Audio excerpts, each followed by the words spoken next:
Hi friends, मैं आकांक्षा शर्मा जी की वित्ताकांक्षा में आपका स्वागत करती हूँ। फ्रेंड्स, बहुत शानदार वीडियो लेके आई हूँ। आप सारे लोगों का मैसेज था कि थर्ड पार्ट करा दो प्रबंधन वाला, तो वो मैं कल कराऊंगी। आज बहुत सारे बच्चों का एग्ज़ाम है और कल भी एग्ज़ाम है, तो उनको टीकाकरण का रिवीजन करवाना है और साथ में आईसीएमआर का भी करवाना है। तो उसके लिए ये 2 वीडियो लेके आई हूँ। ये टीकाकरण के बाद आईसीएमआर का मैराथन आएगा, उसके बाहर एक भी प्रश्न नहीं जाएगा जो मैं करा रही हूँ।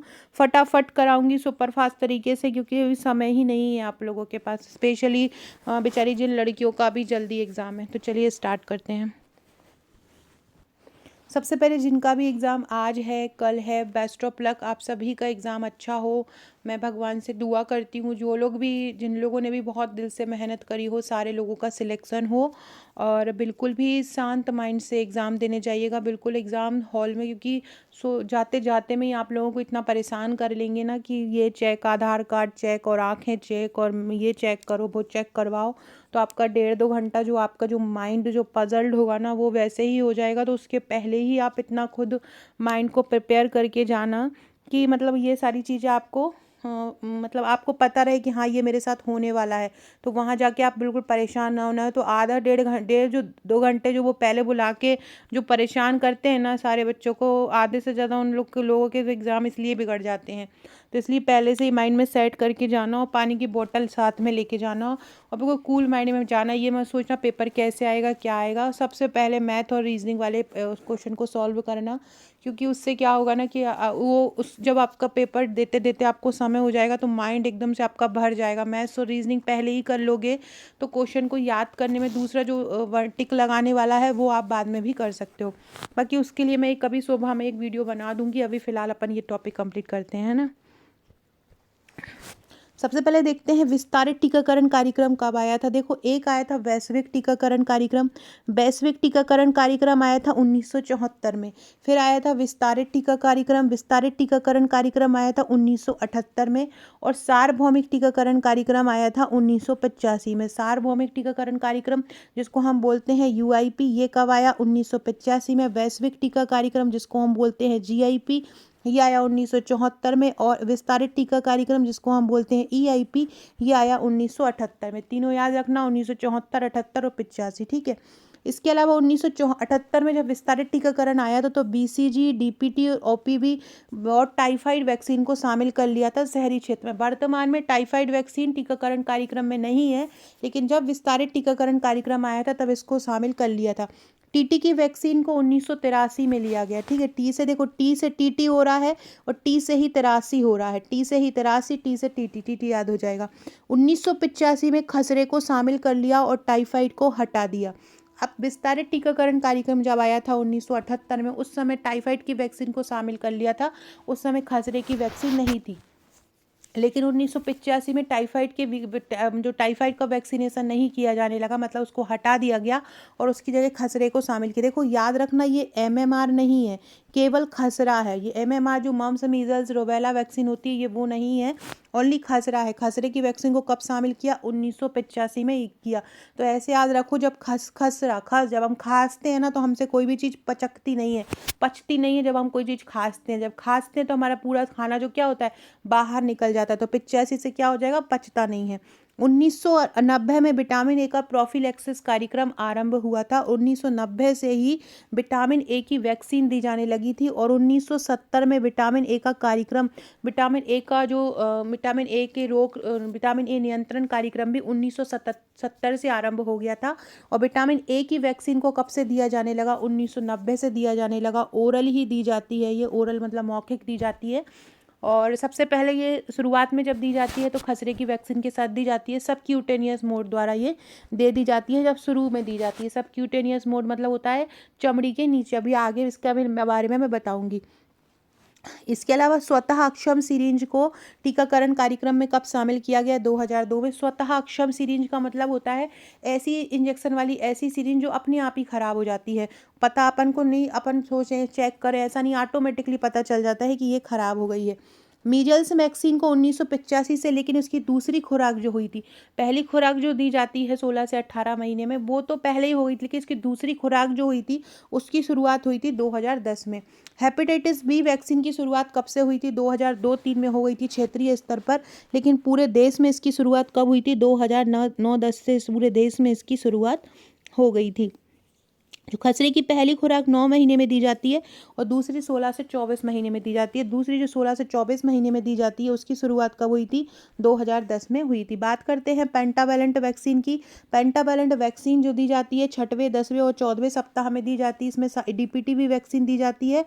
इस पेंटावैलेंट वैक्सीन में 5 वैक्सीन होती हैं, जिसमें से 3 डीपीटी वैक्सीन होती है और 1 हेपेटाइटिस होता है और इन्फ्लुएंजा वैक्सीन होती है। पेंटावैलेंट वैक्सीन की शुरुआत कब हुई थी? 2011 में हुई थी। केरल और तमिलनाडु से इसकी शुरुआत हुई थी। पेंटावैलेंट वैक्सीन कब हुआ आया? 2011 में आया। जापानी इंसेफ्लाइटिस वैक्सीन को कब शामिल किया गया? 2006 में शामिल किया गया। तो जापानी लोग जो होते हैं वो थोड़े से छपे छपे से होते हैं, मतलब छपा छपा उनका चेहरा होता है, नाक भी छपी छपी होती है, चौड़ी चौड़ी होती है ना, तो ऐसे याद रख सकते हो। जापानी इंसेफ्लाइटिस है ना, किस क्यूलेक्स मच्छर के कारण होती है। उसमें क्या होता है कि जापानी इंसेफ्लाइटिस में सूजन आ जाती है। तो ये इसको कब शामिल किया गया? 2006 में शामिल किया गया। रोबेला वैक्सीन को कब शामिल किया गया? देखो खसरे को 1985 में, लेकिन रोबेला वैक्सीन कब आया? 2017 में आया।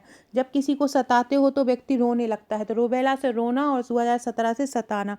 2016 में ट्राईवैलेंट ओरल पोलियो वैक्सीन के स्थान पर बाईवैलेंट ओरल पोलियो वैक्सीन की शुरुआत हुई। पहले 2016 में ये ट्राईवैलेंट पोलियो वैक्सीन होता था, लेकिन 2016 के बाद बाईवैलेंट ओरल पोलियो वैक्सीन हो गया। फ्रेंड्स, ये जो नोट्स हैं हमारे टीकाकरण के, ये आपको हमारे हम जीतेंगे बैच में मिल जाएंगे पूरे।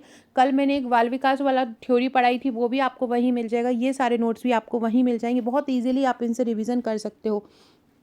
बात करते हैं आईपीवी की। इनएक्टिवेटेड पोलियो वैक्सीन होती है।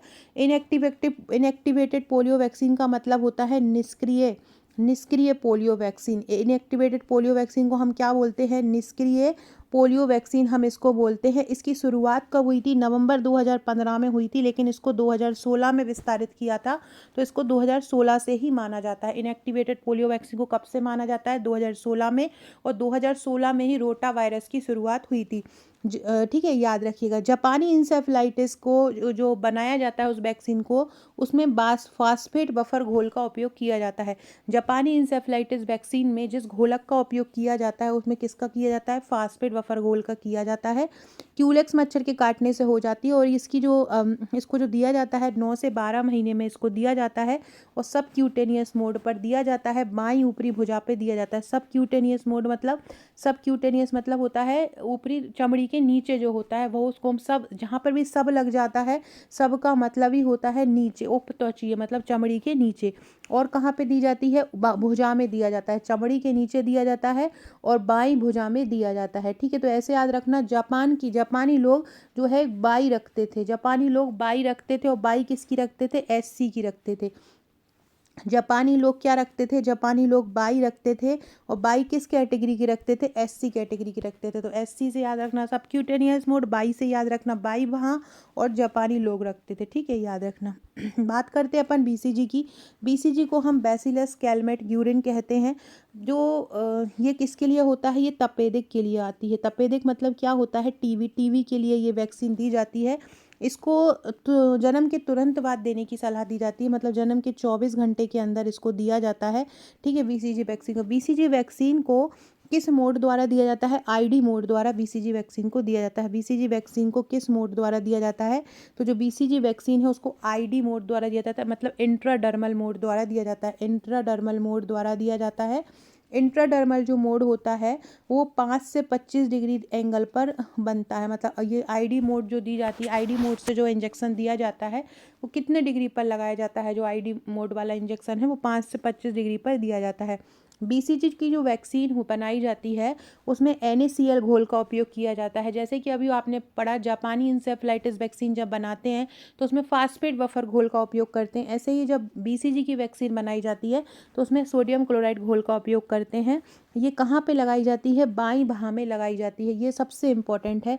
बच्चे को लगाई जा रही है फिर भी इसको भुजा में लगाया जाता है। जनरली जितनी भी वैक्सीन होती हैं जो बच्चों को दी जाती हैं वो हमेशा जांग पर लगाई जाती है, लेकिन ये एक BCG वैक्सीन होती है जो बाहाँ पर लगाई जाती है, बाईं बाहाँ में लगाई जाएगी। इसको कैसे याद रखोगे, तो बा से बाईं हो जाएगी और बा से BCG हो जाएगी, बा से BCG और बा से बाहाँ, तो BCG और बाहाँ करके आपको ऐसे याद रहेगा। किस मोड द्वारा दी जाती है, ID मोड द्वारा दी जाती है। कैसे याद रखोगे ID, देखो BC और ID, सी के बाद क्या आता है D, तो ऐसे आप याद रख सकते हो। BCG वैक्सीन को किस मोड द्वारा देते हैं, ID मोड द्वारा। ID में कितने डिग्री का एंगल बनता है, 5 से 25 का बनता है। 1962 से राष्ट्रीय क्षय नियंत्रण कार्यक्रम भी चल रहा है और भारत से 2025 तक टीबी को मुक्त करने का लक्ष्य रखा है। BCG की जो वैक्सीन होती है उसको टेम्परेचर कितना लेते हैं, 2 से 8 डिग्री टेम्परेचर लेते हैं BCG की वैक्सीन को रखने का। नेशनल ट्यूबरकुलोसिस इंस्टीट्यूट कहाँ है, राष्ट्रीय टीबी नियंत्रण केंद्र है बेंगलोर में। और निक्षय पोषण योजना कब आरंभ हुई, निक्षय पोषण योजना 2018 में आरंभ हुई। इसमें उपचार के लिए 500 रुपये दिए जाते हैं और इसके लिए जो है 1948 से प्रोग्राम आरंभ हुए हैं। बात करते हैं हम हेपेटाइटिस की। हेपेटाइटिस की जो वैक्सीन होती है वो IM मोड द्वारा दी जाती है। किस मोड द्वारा, IM मोड द्वारा दी जाती है। एक मिनट ये है, इसका याद रख लीजिएगा BCG का। ये जो BCG की वैक्सीन होती है ये सक्रिय वैक्सीन होती है। BCG की वैक्सीन कैसी होती है, सक्रिय वैक्सीन होती है, ठीक है। प्रतिरक्षा भी सक्रिय देती है और ये सक्रिय ही वैक्सीन होती है। हेपेटाइटिस की जो वैक्सीन होती है, एक तो हेपेटाइटिस जो A होता है वो निष्क्रिय वैक्सीन होती है।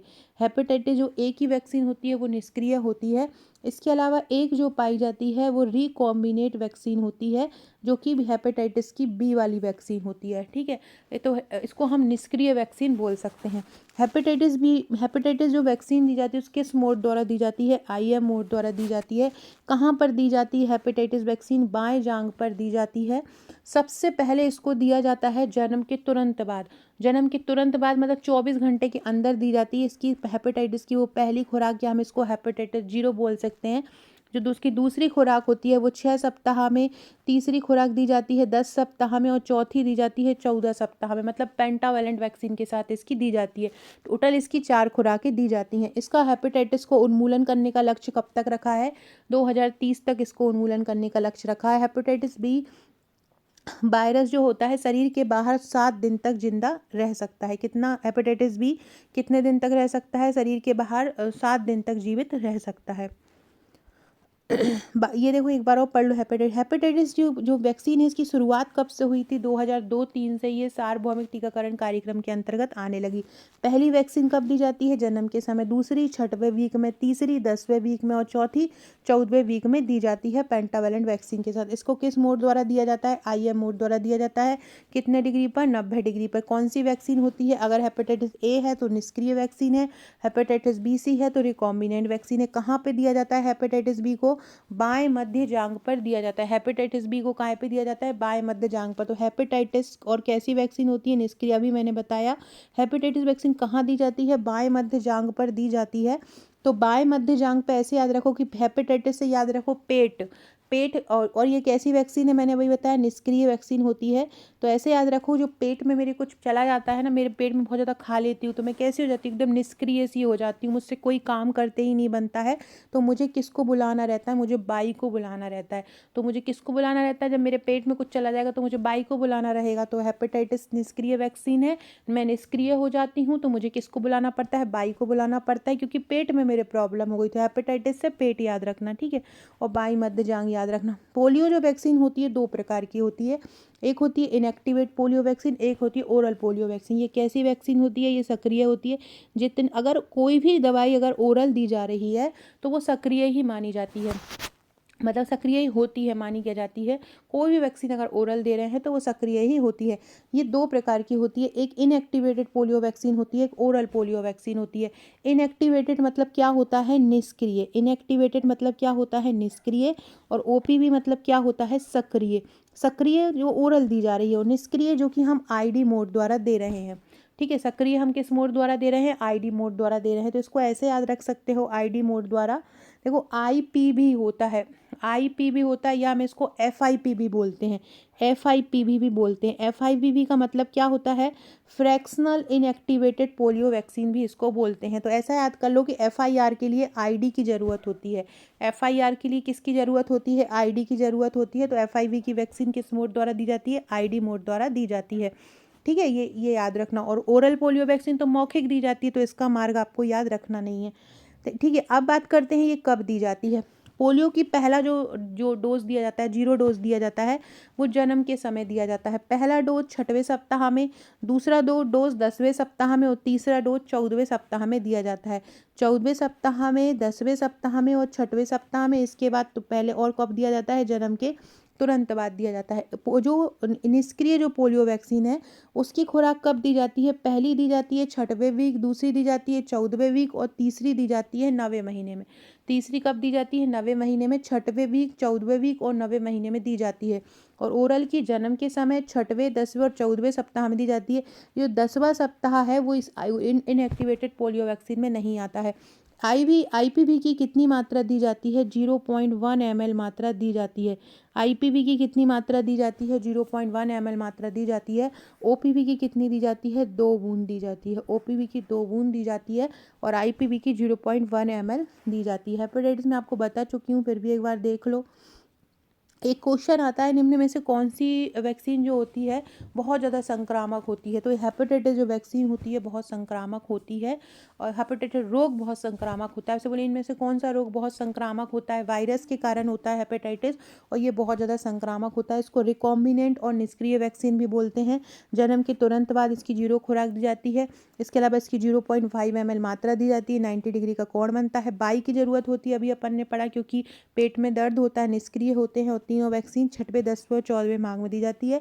इसमें किसी भी घोलक का उपयोग नहीं किया जाता। ठीक है, 2-3 में इसको शामिल किया गया। ओलियो का सॉरी पोलियो नहीं, पोलियो का मैं आपको बता ही चुकी हूँ। ऐसे ही एफआईवी का मैं बता ही चुकी हूँ। फ्रैक्शनल इनएक्टिवेटेड पोलियो वैक्सीन होता है, आईडी मोड द्वारा दी जाती है। 0.1 ml इसकी मात्रा की जरूरत होती है। 6वें वीक, 14वें वीक और 9वें महीने में दिया जाता है। कहाँ पे दिया जाता है, बाएं बाजू में ये दी जाती है। बाएं बाजू में ये दी जाती है। ये बाएं बाजू में कब दी जाती है, जब ये 9वें महीने में दी जाती है। और 6वें और 14वें महीने में किसकी ज़रूरत, दाहिनी बाह पर दी जाती है। 6वें और 14वें महीने में दाहिनी बाह पर दी जाती है, और 9वें महीने में कहाँ पे दी जाती है, ये बाएं बाजू पे दी जाती है। जैसे हमने ओपीवी का पहला पढ़ा, हमने पढ़ा था ओरल पोलियो वैक्सीन के, कि एक तो दी जाती है 0 डोज जो जन्म के समय दी जाती है, और 6वें, 10वें और 14वें सप्ताह में दी जाती है, तो वो टोटल 4 होगा। इसके अलावा एक ओपीवी का बूस्टर भी दिया जाता है 16 से 24 महीने में। मैक्सिमम 5 साल तक भी इसको दे सकते हैं। इस प्रकार से ओरल पोलियो वैक्सीन के टोटल 5 डोज दिए जाते हैं। आपसे पूछेंगे कि बच्चे को पोलियो की कितनी डोज दी जाती है, 5 डोज दी जाती है। बात करते हैं हम पेंटावेलेंट वैक्सीन की। पेंटावेलेंट वैक्सीन में कौन कौन सी वैक्सीन शामिल होती हैं, 5 वैक्सीन होती है। एक तो होती है डीपीटी, डी से हो गया डिप्थीरिया, पी से हो गया पर्टूसिस, टी से हो गया टिटनेस, हेपेटाइटिस चौथा, और 5वां हो गया हीमोफिलस इन्फ्लुएंजा, मतलब हिव जो होगी 5वीं वैक्सीन होगी। ये पेंटावेलेंट वैक्सीन आई थी। कब से शुरुआत हुई है इसकी, 2011 से इसको दी जानी शुरुआत हुई है। ये कब, कहाँ, किस मोड द्वारा दी जाती है, आईएम मोड द्वारा पेंटावेलेंट वैक्सीन दी जाती है। और आईएम मोड पर कितने डिग्री का कोण बनता है, 90 डिग्री का कोण बनता है। कब कब दी जाती है, 6वें, 10वें और 14वें सप्ताह में दी जाती है। किस मार्ग द्वारा दी जाती है, आईएम मोड द्वारा। कितनी मात्रा दी जाती है, 0.5 ml, और ये बाएं मध्य जांघ पर दी जाती है। याद रखना, डीपीटी वैक्सीन और पेंटावेलेंट वैक्सीन कहाँ पे दी जाती हैं, बाएं मध्य जांघ पर दी जाती हैं। बाएं मध्य जांघ पर ये दी जाती है। पेंटावेलेंट 2011 में शुरुआत हुई थी। ठीक है, और आईएम मोड द्वारा दी जाती है। तो आईएम, मैं है ना पेंटा हूँ, मैं पेंटा हूँ मतलब कैसे, मैं अकेली 5 लोगों के बराबर हूँ। तो आईएम मोड, आईएम मैं अकेली हूँ 5 लोगों के बराबर, तो पेंटावेलेंट आईएम मोड आ जाएगा। बात करते हैं डीपीटी बूस्टर 1। देखो, अभी आपने पेंटावेलेंट वैक्सीन में पढ़ लिया डीपीटी। डीपीटी की 3 खुराक जो अपन ने ले ली, डीपीटी की 3 खुराक बच्चे को किसके साथ दे दी अपन ने, पेंटावेलेंट वैक्सीन के साथ दे दी। लेकिन इसके अलावा डीपीटी की 2 खुराक और दी जाती हैं। सबसे पहले बात करते हैं डीपीटी बूस्टर 1 की। ये इसकी शुरुआत हो गई थी 1978 में। 16 से 24 महीने में दी जाती है। अधिकतम 7 वर्ष तक इसको दे देते हैं। और क्योंकि 7 वर्ष के बाद हम डीपीटी वैक्सीन नहीं दे सकते। 7 वर्ष के बाद अगर टिटनेस लगाना हो तो हम टीडी की वैक्सीन देते हैं। 7 साल के बाद अगर बच्चे को टिटनेस के इंजेक्शन की ज़रूरत पड़ती है तो हम टीडी की वैक्सीन देते हैं, जिसको हम टिटनेस डिप्थीरिया बोलते हैं। ठीक है, डीपीटी बूस्टर 1 अधिकतम 7 वर्ष तक होता है। 0.5 ml, देखो सारी ही वैक्सीन की मात्रा 0.5 ml होती है। लेकिन बात करें अगर एफआईपीवी की, तो इसकी अकेले 0.1 ml होती है। और बात करते हैं BCG की, तो BCG की 0.05 ml होती है अगर जन्म के समय दी जाती है। बाकी सारी वैक्सीन की जो मात्रा होती है 0.5 ml होती है। इसका प्रकार जो होता है टॉक्साइड होता है। इसके अलावा इसको निष्क्रिय वैक्सीन भी कहा जाता है। DPT कैसी वैक्सीन होती है? निष्क्रिय। DPT में भी पेट आ रहा है, पेट में तो कुछ चला ही जाता है, नुकसान ही करता है और निष्क्रिय ही हो जाता है, तो ये टॉक्साइड प्रकार की हो जाएगी। ये कहाँ पे दी जाती है? DP। देखो DP से याद रखना, DP मतलब आप लोग लगाते हो, व्हाट्सएप पर लगाते हो, फेसबुक पर लगाते हो, सुंदर सुंदर तैयार तैयार होके, है ना, बाल वाल खोल खाल के, चश्मा लगा के, तो आप लोग DP लगाते हो। तो DP कैसे लगाते हो? IM DP लगाते हो, तो IM से क्या हो जाएगा? DPT हो जाएगा। ठीक है। इसको बाएं मध्य जांघ पर लगाया जाता है, बाएं मध्य जांघ पर। तो पेट में किसकी बाई की जरूरत होती है? DPT में भी पेट ही साउंड आ रहा है, तो बाएं मध्य जांघ हो जाएगी। बात करें DPT बूस्टर 2 की, DPT बूस्टर 2 जो होता है वो जांघ पे नहीं लगाया जाता। DPT के बाकी के 4 जो होते हैं वो जांघ पे लगाए जाते हैं, बाई जांघ पर। लेकिन जो DPT का बूस्टर 2 है वो 5 से 6 वर्ष के बच्चों को दिया जाता है और IM मोड द्वारा दिया जाता है। वही 0.5 ml मात्रा दी जाती है, लेकिन ये कहाँ दिया जाता है? ऊपरी बाहाँ पर दिया जाता है। बात करते हैं अपन BCG की, तो BCG जन्म के तुरंत बाद दी जाती है ना, और 1 साल तक मैक्सिमम देते हैं। अगर 1 वर्ष तक दे रहे हैं तो 0.05 ml देते हैं। इसकी मात्रा 1 माह से ऊपर अगर हो जाता है तो 0.1 ml देते हैं। जन्म के तुरंत बाद देते हैं तो 0.05 ml देते हैं। लेकिन अगर किसी कारण से जन्म के तुरंत बाद नहीं दे पाए तो हम 0.1 ml इसकी देते हैं। BCG में किस घोलक का उपयोग किया जाता है? NAC घोलक का उपयोग किया जाता है। कहाँ पे दी जाती है? मैंने अभी बताया, B से BCG, बाद से BCG, बाद से बाया, ID मोड द्वारा दी जाती है। C के बाद D आता है। सक्रिय वैक्सीन ये होती है। बात करते हैं अपन न्यूमोकोकल वैक्सीन की, जिसको हम बोलते हैं PCV वैक्सीन, जिसको P जो होता है वहाँ पे साइलेंट होता है और न्यूमोकोकल वैक्सीन इसको कहा जाता है। PCV वैक्सीन की शुरुआत कब हुई थी? PCV जो वैक्सीन की शुरुआत हुई थी 2017 में। मतलब इसको सार्वभौमिक टीकाकरण कार्यक्रम में कब शामिल किया था? 2017 में शामिल किया था। आपसे पूछेंगे कि जो PCV वैक्सीन है उसको टीकाकरण कार्यक्रम में कब शामिल किया था, तो PCV वैक्सीन को 2017 में शामिल किया था। इसकी जो पहली वैक्सीन होती है वो 6वें वीक में दी जाती है, दूसरी 10वें वीक में दी जाती है और तीसरी 9वें वीक में। ये जो PCV है और FIPV है, PCV है और FIPV है वो समान मतलब समय पे दी जाती है। वो भी FIPV भी 6वें 10वें और 9वें महीने में दी जाती है और PCV भी 6वें 10वें और 9वें महीने में दी जाती है। इसकी मात्रा कितनी दी जाती है? 0.5 ml।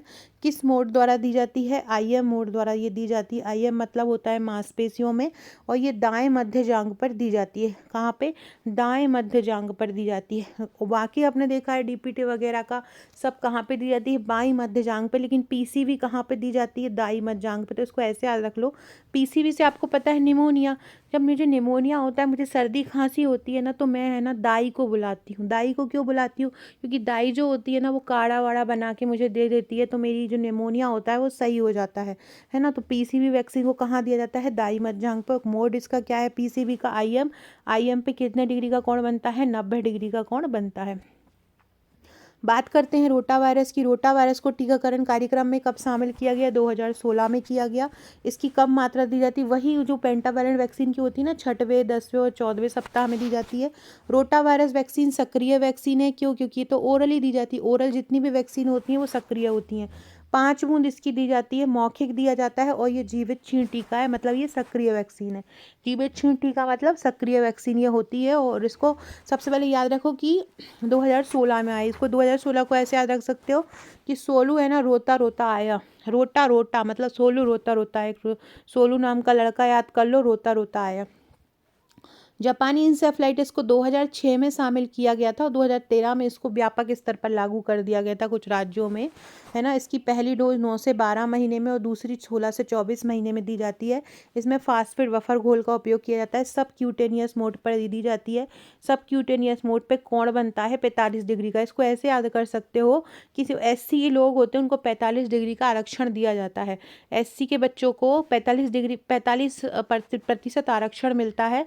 तो SC जब भी आए तो आपको याद रखना है 45 डिग्री का कोण बनता है। ठीक है। जापानी इंसेफ्लाइटिस को बाईं ऊपरी भुजा पर दी जाती है, 0.5 ml होती है।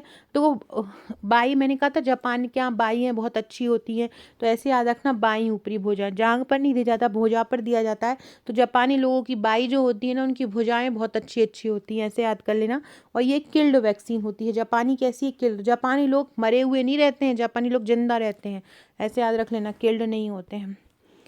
बात करते हैं अपन एमएमआर की। मम्स, मीजल्स, रोवेला, ये एक सक्रिय वैक्सीन है। एमएमआर कैसी वैक्सीन है? एमएमआर खसरा की वैक्सीन। जो चेचक वगैरह होते हैं ना, ये सारे सक्रिय होते हैं। चेचक शरीर पे चट्टे उठ रहे हैं, ये जो वैक्सीन होती है ना, इनको सक्रिय वैक्सीन करते हैं और ये बहुत समय तक हमको प्रतिरक्षा प्रदान करती हैं। ये समझ लो जीवन भर के लिए ही प्रतिरक्षा प्रदान करती है। सक्रिय और निष्क्रिय में ये अंतर होता है कि पहले पता है सक्रिय वैक्सीन आई थी, निष्क्रिय इसलिए लाई गई हैं क्योंकि सक्रिय वैक्सीन क्या करती हैं कि अगर हमने किसी बच्चे को सक्रिय वैक्सीन दी तो वो उस बच्चे को आने वाले समय में दूसरे बच्चे को भी प्रभावित कर सकती है, क्योंकि वो सक्रिय है ना, तो वो संक्रामक हो जाती है।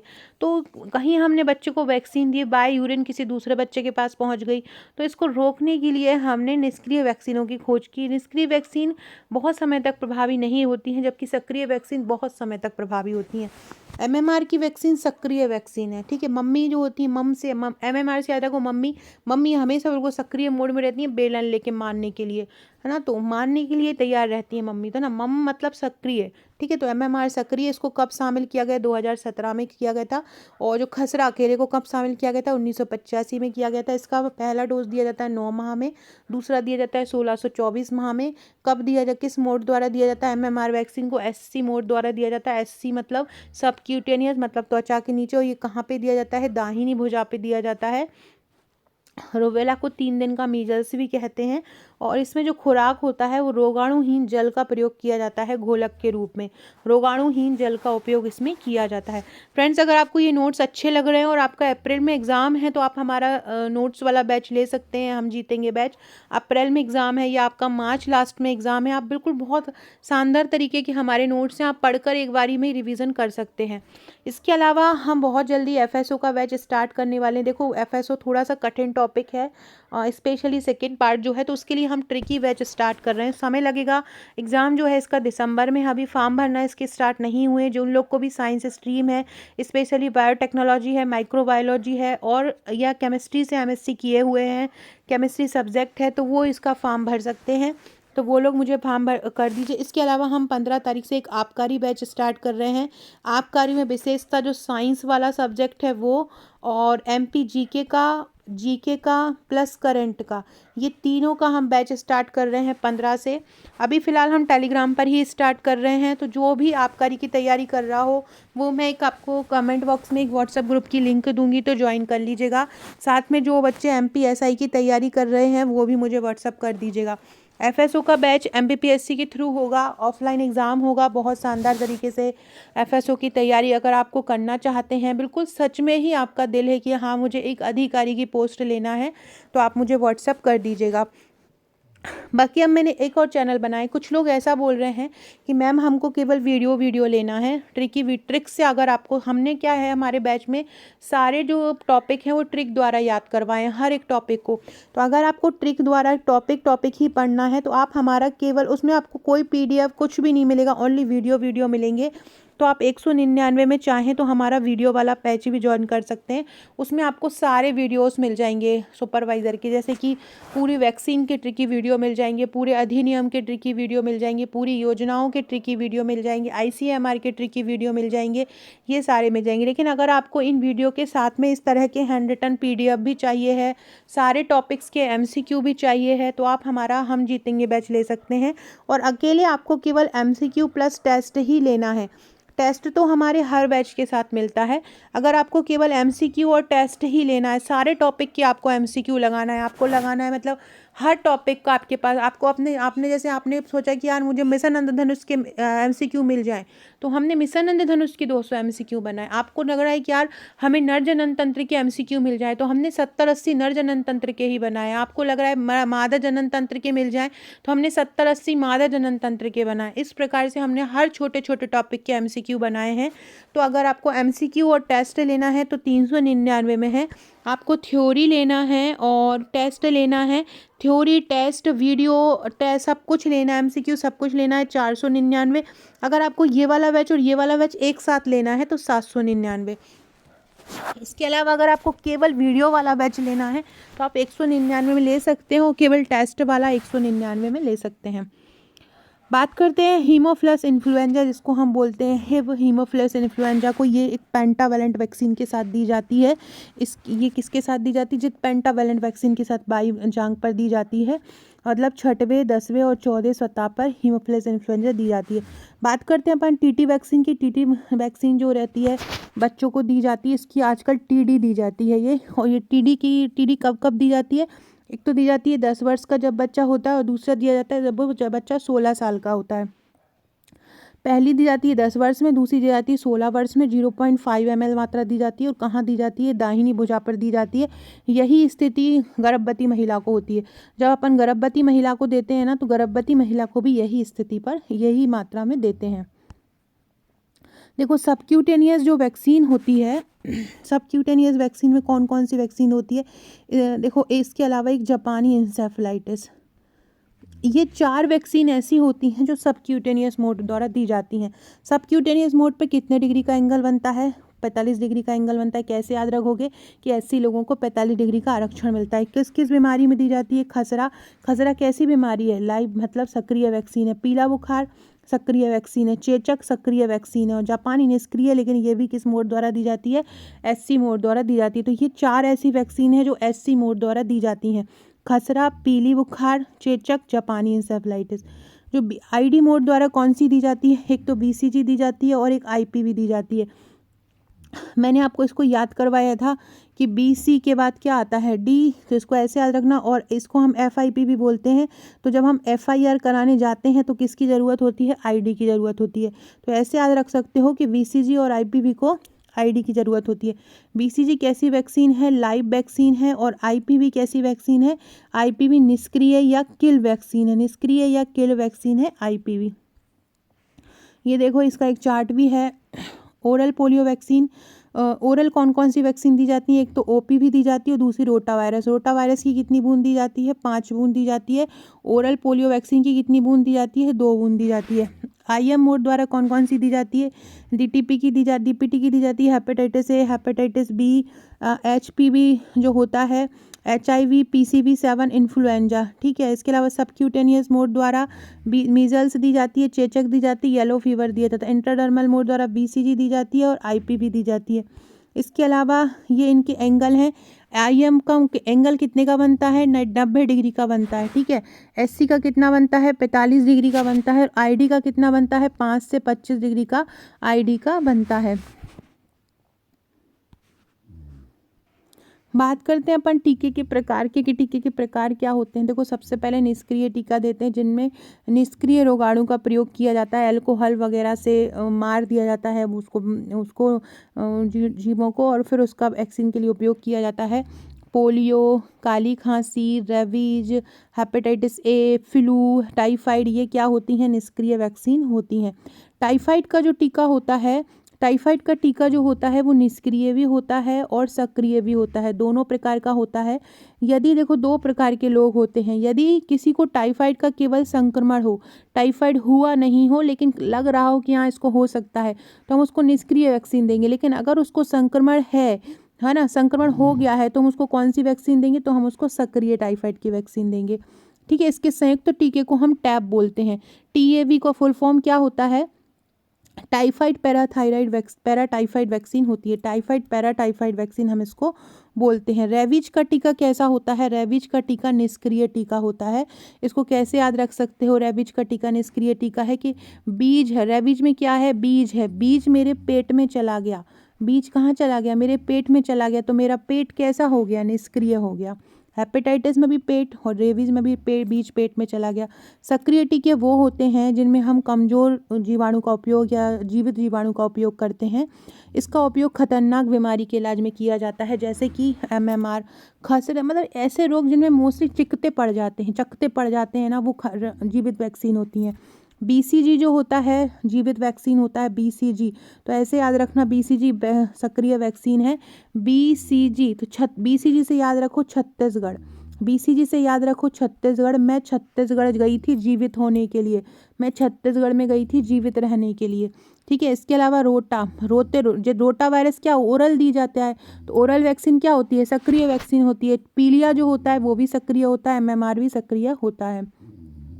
बात करते हैं रोग प्रतिरोधक mRNA टीके की, तो शरीर के अंदर पाए जाने वाले जीन्स के मुख्य घटक को संशोधित करके जो बनाया जाता है वो mRNA टीका होता है। कोविड-19 का जो टीका है वो mRNA टीका है। टॉक्साइड टीके क्या होते हैं, रोगाणु द्वारा निर्मित एक विष या हानिकारक उत्पाद का उपयोग करके बनाए जाते हैं, जैसे कि डिप्थीरिया हुआ और टिटनेस, ये दोनों क्या हैं, टॉक्साइड टीके हैं। वायरल बैक्टीरियल क्या होते हैं, जो वायरस के लिए बनाए जाते हैं। सब यूनिट पुनः संयोजक पॉलीसेकेराइड व संयुग्मी टीके क्या होते हैं, जैसे कि HPV है, इसको बोलते हैं ह्यूमन पैपिलोवायरस। न्यूमोकोकल वैक्सीन है, काली खांसी है, हेपेटाइटिस B है, ये सब यूनिट ये निष्क्रिय भी होते हैं और इनको सब यूनिट टीके भी बोलते हैं।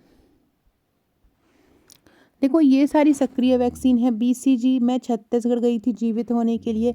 खसरा मतलब जब हम खांसते हैं ना तो किसी को पता चल जाता है कि हाँ सामने वाला जीवित है, तो खसरा भी जीवित के लिए वैक्सीन होगा। पोलियो अभी मैंने बताया था कि पोलियो ओरल दिया जाएगा, कोई भी चीज़ ओरल दी जाएगी तो वो सक्रिय होगी। टाइफाइड भी सक्रिय निष्क्रिय दोनों होता है। चेचक में क्या होते हैं, वो चकते पड़ जाते हैं, चकते वाली जो भी रोग होगा ना वो सक्रिय ही होगा। निमोनिया में भी क्या होती है, सक्रिय वैक्सीन होती है। रोटा वायरस ओरल दी जाती है, सक्रिय होती है। पीला बुखार, तो पीला बुखार जब व्यक्ति पीला कब पड़ेगा, जब वो सक्रिय होगा, जब उस पर कोई चीज़ सक्रिय प्रभाव करेगी तभी वो पीला होगा, तो ऐसे पीला बुखार याद रख सकते हो।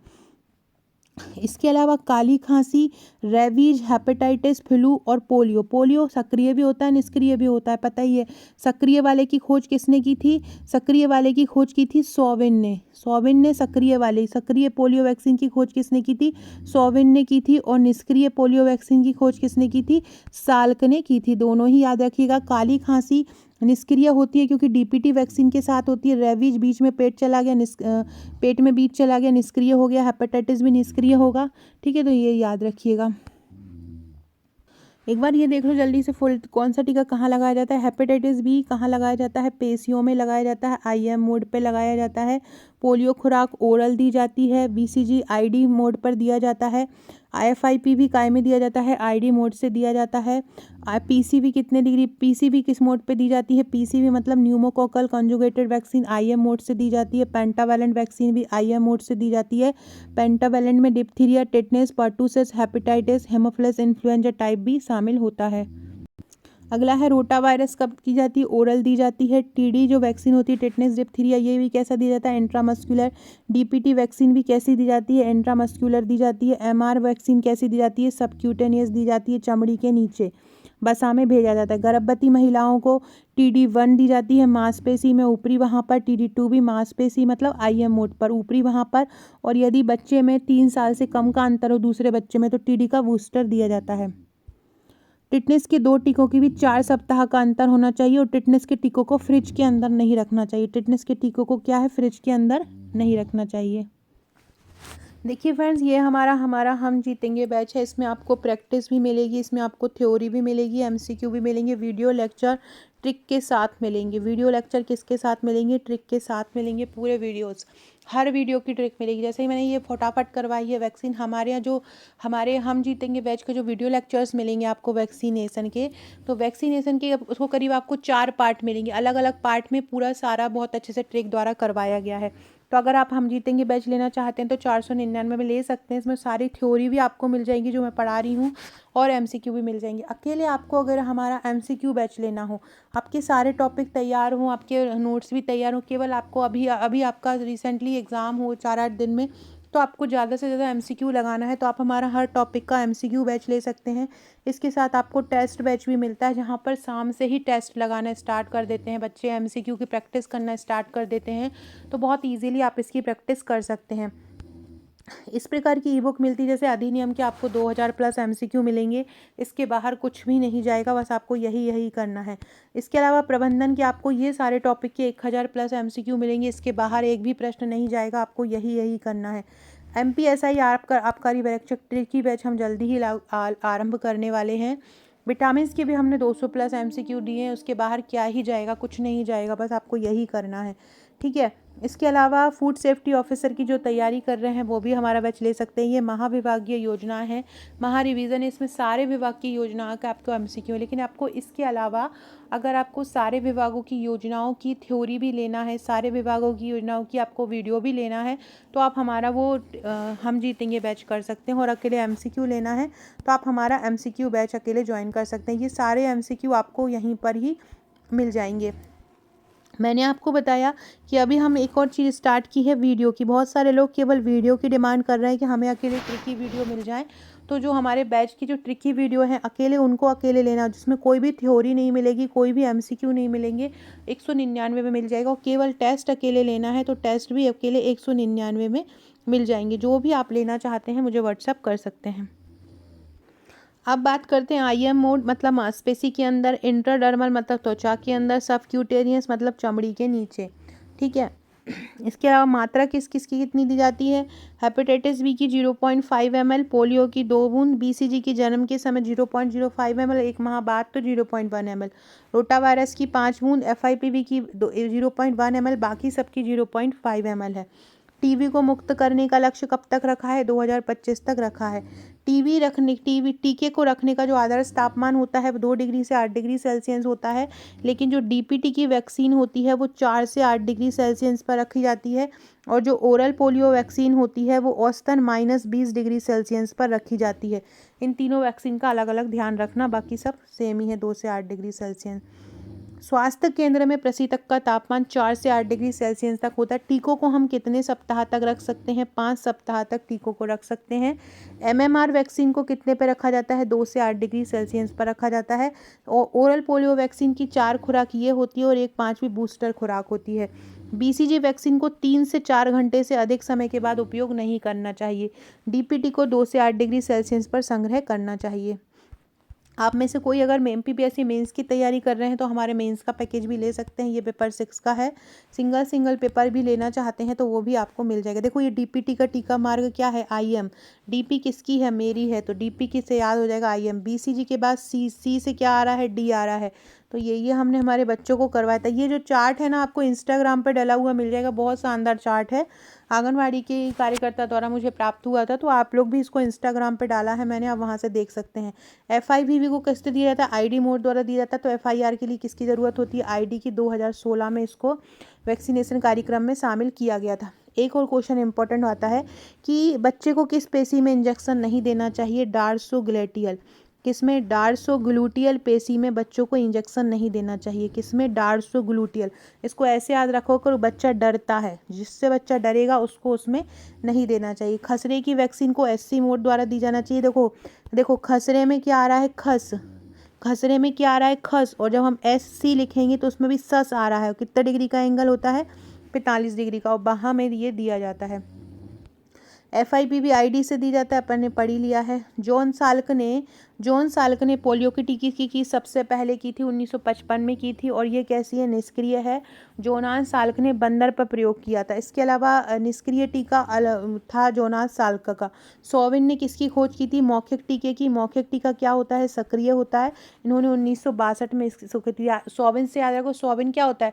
साबुन घुल के पानी में ही घोलते हैं, ओरल होती है, तो ऐसे ओरल आप याद रख सकते हो। सोविन का जीवित पोलियो वैक्सीन है, और उसका कैसा है? निष्क्रिय पोलियो वैक्सीन है। जीवित छींड़ को, जो जीवित टीका होता है उसको हम पोलियो वैक्सीन, पोलियो माइलाइटिस भी बोलते हैं। ये पोलियो द्वारा होने वाली बीमारी है, तंत्रिका तंत्र को नष्ट कर देती है, ठीक है। तो देखो ये इंजेक्शन के कौन होते हैं? IV कितने डिग्री पे लगता है? 25 डिग्री पर। ID कितने पे लगता है? 5 से 15 डिग्री पर। IM मतलब 90 डिग्री पर लगता है, और SC कितने पे लगता है? 45 डिग्री पर। ये चारों कोणों को आपको याद रखना है। इसको ऐसे याद रख लो, आज भी लोग पर्ची खेलते हैं। 25 से याद रखना, पर्ची। आज भी लोग क्या खेलते हैं? पर्ची खेलते हैं। ID 5 से 15 लोगों के पास तो ID है, 5 से 15 लोगों के पास ID है। 90 डिग्री IM 90 याद ही रहे होगा, मैं 90 डिग्री बोलूँगा। SC को कितनी डिग्री का आरक्षण दिया जाता है? 45% का आरक्षण दिया जाता है। ये ऊष्मायन अवधि भी मैंने करवाई है आप लोगों को, तो ऊष्मायन अवधि भी आप देख लेना। MMR वैक्सीन कहाँ दी जाती है? SC मार्ग द्वारा दी जाती है। तो कैसे याद रखोगे? अगर मुझे मारा, अगर मुझे मारा तो मैं कहाँ चला जाऊँगा, सुप्रीम कोर्ट चला जाऊँगा। अगर मुझे मारा तो कहाँ दी जाती है, दाईं भुजा पर दी जाती है। कुछ इंपॉर्टेंट फैक्ट और बता दूं। सबसे पहले आप लोगों के लिए क्वेश्चन है आप लोगों के लिए, गर्भवती महिला को कितना फाइबर प्रतिदिन लेना चाहिए, कितना फाइबर, गर्भवती महिला को कितना फाइबर प्रतिदिन लेना चाहिए, ये आप लोग मुझे कमेंट करके बताएंगे। गर्भवती महिला को प्रतिदिन कितना फाइबर लेना चाहिए, ठीक है, कमेंट कीजिएगा। टीटी वैक्सीन 1983, वैश्विक टीकाकरण 1974, टीकाकरण विस्तारित 1978, सार्वभौमिक 1985, मीजल्स कब आया 1985, ओरल पोलियो वैक्सीन 1979 में, 78-79 में ही हो गया था, मतलब विटामिन ए की पहली वैक्सीन 1990 से, ओरल पोलियो वैक्सीन की खोज 1961 में, पोलियो कार्यक्रम 1995 से, जापानी इंसेफ्लाइटिस 2006 से, पेंटावेलेंट वैक्सीन 2011 से, रोटा वायरस वैक्सीन 2016 से।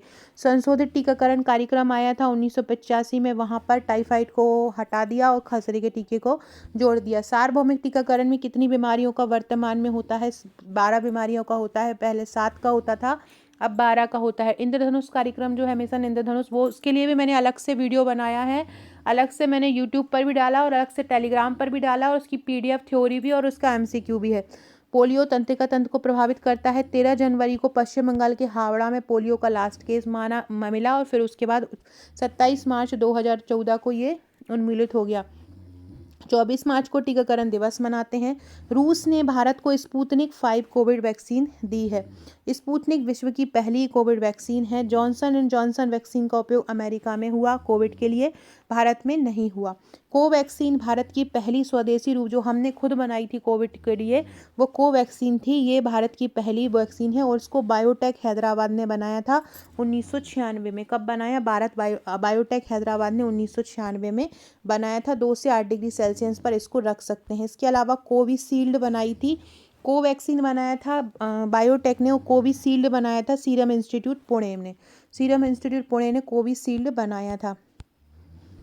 एक वैक्सीन बॉयल मॉनिटर होता है, एक इस प्रकार का एक ढक्कन वाली एक ऐसी बॉटल होती है, ढक्कन वाली एक बॉटल होती है। उसमें क्या होता है, अंदर का जो रंग होता है बॉटल का, वो हल्का होता है। ये वाला जो रंग होगा वो हल्का रहेगा। एक सेकेंड, ये बना दी। ये जो बाहर वाली वो जो ढक्कन का कलर होता है ना, ये क्या होता है, बहुत ज़्यादा डार्क होता है, और अंदर का जो होता है ना वो हल्का होता है। जब अंदर वाला जो बोतल का जो छोटा वाला जो सर्किल है, ये भी अगर डार्क हो जाता है, बाहर वाले से अंदर वाला डार्क हो जाता है, तो समझ लो वैक्सीन जो इस बोतल के अंदर है वो ख़राब हो गई है। उसको हम वैक्सीन बॉयल मीटर बोलते हैं। इससे BVM का रंग बदलने से पता चल जाता है कि वैक्सीन बहुत ज़्यादा गर्मी मिल गई है, जिसके कारण वैक्सीन ख़राब हो गई है। वैक्सीनेशन शब्द लैटिन शब्द से लिया गया है। एडवर्ड जेनर ने काऊ पर प्रयोग किया था। विटामिन ए की पहली खुराक 9 महीने में दी जाती है। पहली खुराक में 1 लाख इंटरनेशनल, दूसरे में 18 महीने में दी जाती है 2 लाख इंटरनेशनल यूनिट, ठीक है। इसके अलावा विटामिन के की भी याद रखना। विटामिन के का जो वैक्सीन होता है वो या तो IM मोड द्वारा दिया जाता है या IV मोड द्वारा दिया जाता है, मतलब नसों में दिया जाता है, वेन मतलब। ये जो विटामिन के की 0.5 ml मात्रा दी जाती है, कब दी जाती है, सॉरी, जब ये 0.5 ml मात्रा तब दी जाती है, मिलीग्राम में दिया जाता है। ये तब दिया जाता है यदि बच्चा जो होता है कम वजन का हो। लेकिन अगर बच्चा जो होता है अच्छा वजन का हो, अच्छा तंदुरुस्त हुआ हो, तो उसको 1 मिलीग्राम विटामिन के की मात्रा दी जाती है। रेबीज जो होता है रेबिडो वायरस से संबंधित है। रेबिडो वैज्ञानिक नाम रेबीज लिसा वायरस है और ये एक न्यूरोट्रोपिक वायरस होता है। रेबीज वायरस की पहली खुराक 0 दिन से मतलब होता है जब व्यक्ति को लग जाए, किसी ने काट खा लिया हो, कुत्ते ने खा लिया हो, किसी जानवर ने खा लिया हो, तुरंत लगाई जाती है, उसको 0 खुराक बोलते हैं। बायोटेक की स्थापना 1996 में हैदराबाद में हुई। सीरम इंस्टीट्यूट की 1966 में पुणे में हुई। सीरम इंस्टीट्यूट ने क्या बनाया है, कोविशील्ड बनाया है। और भारत बायोटेक ने क्या बनाया है, कोवैक्सीन बनाया है भारत बायोटेक ने। विश्व स्वास्थ्य संगठन ने 24 से 30 अप्रैल तक विश्व प्रतिरक्षीकरण सप्ताह मनाया। टीकाकरण सप्ताह 16 मार्च को बनाया जाता है। बच्चों को न्यूमोकोकल वैक्सीन की 3 से 4 खुराक दी जाती हैं। अगला है सार्वभौमिक टीकाकरण कार्यक्रम को 1992 में बाल जीवन रक्षा एवं सुरक्षित मातृत्व कार्यक्रम का हिस्सा बनाया। सार्वभौमिक टीकाकरण कार्यक्रम को बाल जीवन रक्षा एवं सुरक्षित मातृत्व कार्यक्रम का हिस्सा कब बनाया है, याद रखना है, 1992 में बनाया है। 2005 में इसे राष्ट्रीय ग्रामीण स्वास्थ्य मिशन की शुरुआत के एक अंग के रूप में भी आरंभ कर दिया गया था। मतलब ये एनआरएचएम के साथ आता है। ये क्वेश्चन बहुत इंपॉर्टेंट है कि जो सार्वभौमिक टीकाकरण कार्यक्रम है, जो यूआईपी है, उसको बाल जीवन रक्षा एवं सुरक्षित मातृत्व कार्यक्रम के तहत कब लाए? 1992 में। फ्रेंड्स, अगर आपने आपका नंबर मेरे पास व्हाट्सएप पर सेव नहीं करा है तो व्हाट्सएप पर सेव करा दीजिए। ये मेरा व्हाट्सएप नंबर है 6260190944। अगर आपको मेरे वीडियोस पसंद आते हैं तो सारे लोग लाइक ज़रूर कीजिएगा, सारे लोग कमेंट कीजिएगा। मुझे आप लोगों के कमेंट का बहुत अच्छे से इंतज़ार रहता हूँ। मैं सारे लोगों के कमेंट पढ़ती हूँ और मुझे मेरी स्टूडेंट से पता चला है कि कुछ यूट्यूबर हैं, लड़कियां हैं, और वो उन्होंने भी मेरे बारे में बताया हुआ है और मुझे बहुत अच्छा लगा कि क्योंकि मैं उनको नहीं जानती हूँ जिन्होंने बताया है। और थैंक यू सो मच, आपने वीडियो देखे और आपने दूसरे लोगों को बताया मेरे बारे में।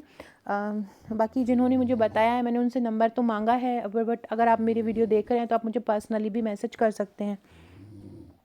इसके अलावा सार्वभौमिक टीकाकरण कार्यक्रम का लक्ष्य प्रतिवर्ष 2.6 करोड़ नवजात शिशुओं और 2.9 करोड़ गर्भवती महिलाओं का टीकाकरण है। ये भी पूछ सकते हैं कि कितने लोगों का टीकाकरण करना है, तो 2.6 नवजात शिशु और 2.9 करोड़ गर्भवती महिलाओं का टीकाकरण करना है। वर्तमान में ये इसमें 12 बीमारियों को शामिल किया गया है, जिसमें 9 बीमारी राष्ट्रीय स्तर पर हैं और 3 जो बीमारियां हैं वो उपराष्ट्रीय स्तर पर हैं। उपराष्ट्रीय स्तर पर रोटा वायरस है, न्यूमोकोकल निमोनिया है और जापानी इंसेफ्लाइटिस है। 2017 में पीसीबी को शामिल, 2011 में पेंटावेलेंट को शामिल किया गया। को क्वेश्चन है, विश्व टीकाकरण दिवस कब मनाया जाता है? 10 नवंबर को मनाया जाता है। विश्व टीकाकरण दिवस कब मनाया जाता है? विश्व टीकाकरण दिवस 10 नवंबर को मनाया जाता है, याद रखना। 16 मार्च को टीका दिवस मनाया जाता है भारत का और 10 नवंबर को मनाया जाता है विश्व का टीकाकरण दिवस।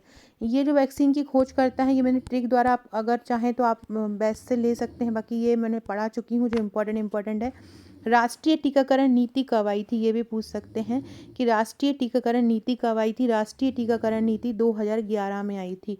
ठीक है, कब आई थी? 2011 में आई थी। और टीकाकरण कार्यक्रम जो कोविड का था वो कब आरंभ हुआ? 16 जनवरी 2021 को आरंभ हुआ। क्वेश्चन आता है कि किस वर्ष को नियमित टीकाकरण का तीव्रता वर्ष घोषित किया गया? 2012 को। 2012 को नियमित टीकाकरण का तीव्रता वर्ष घोषित किया गया है।